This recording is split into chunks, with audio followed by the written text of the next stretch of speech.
She was moving as fast as she could with flip-flops and a toddler in her arms. All the phones are down. Jacqueline Russell trying not to panic as she approached what was left of the elementary school that her 2 young children attend.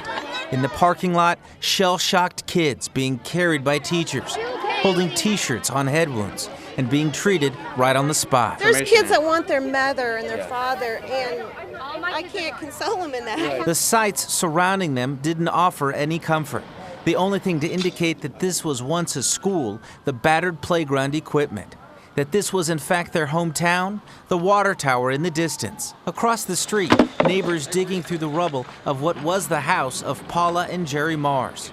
Was there a chance they might not have been home? That's their blue car right there. It's the only one they have. And this is his wallet. So he's here. As the search for the Mars continued, Jacqueline found one of her children, her daughter Reminiscence. She's right under me the whole time. She just really did good. Yes, she was great. She did great. Meanwhile, on the other side of the school, I'm looking for my little niece. How old is she? She's 9. Martha, looking for Karina and overcome with a silent awe at the magnitude of the devastation.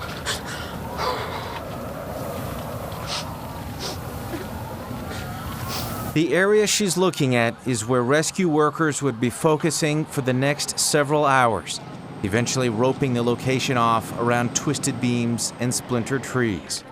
Fortunately for Jacqueline, her nightmare would end with the discovery of her other child relatively unharmed. He told me to put my hands on my head, and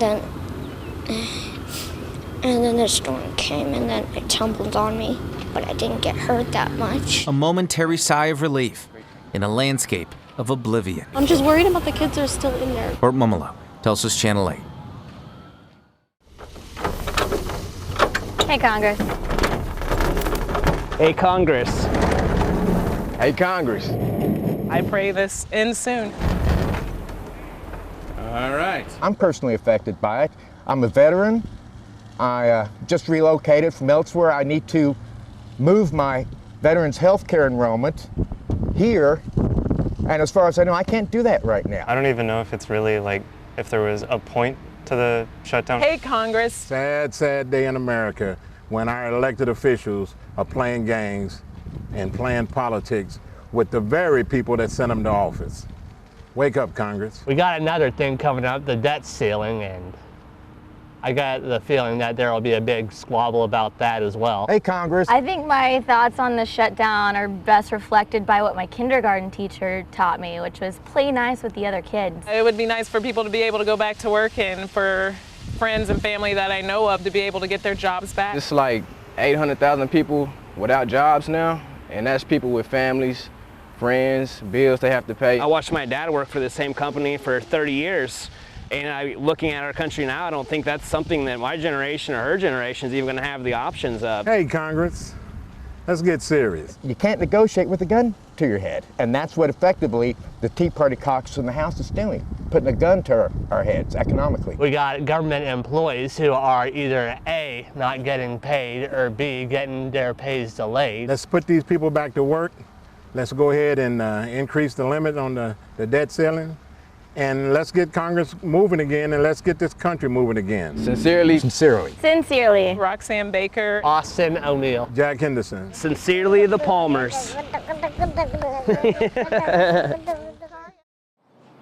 Hi. Hi, please shop, please. All righty. Let's give her the benefit of the doubt. Yes. No, not Debbie Hicks. She has no doubt Hang on. what it sounded like this morning when she was sitting at her desk minding her own business. I thought that there had been a bomb. And why wouldn't you when the ceiling falls down and the wall is ripped apart after an elderly woman crashed into the building? She just pushed on the gas instead of the brake. Fortunately, no one was seriously hurt. It's been quite a day. Which brings us back to the benefit of the doubt. Maybe the lady was simply preoccupied with what type of flu shot to get. Up until now, it's always been 3 strains. She's talking about the vaccine, which normally protects you against 3 different types of flu, 3 strains. But this year, if you want, you can get a 4-strain vaccine. The advantages are there's one additional strain that you will be immunized against. Disadvantages are price and availability. CVS said they didn't have the 4 strain but had the 3 for $31.99. Target had the 4 strain but charged $7 more. Walgreens said they had both strains for the same price, and the VNA has the 3 strain for $30 and the 4 strain for $40, all of which is a lot to keep straight. I really did think the bomb went off. So maybe, just maybe, that's what the lady who nearly turned the front wall into a drive-thru had on her mind. And in true professional form, the good folks at the VNA made sure she was all right, then got her vaccinated. She got her flu shot and she went home. Because that's just how they roll. Hopefully not through the front. At the VNA. I don't think we even missed a beat. Bert Mumolo, Tulsa's Channel 8. What do you do when your golf clubs are suddenly missing? That's the position John Laws found himself in when his clubs disappeared from the back of his car. When he got on Facebook to vent about it, his sister replied, "Make sure to check Craigslist. It's happened to my friends numerous times, and they usually got their stuff back." And lo and behold, there they were, laid out on a sand-trapped colored carpet.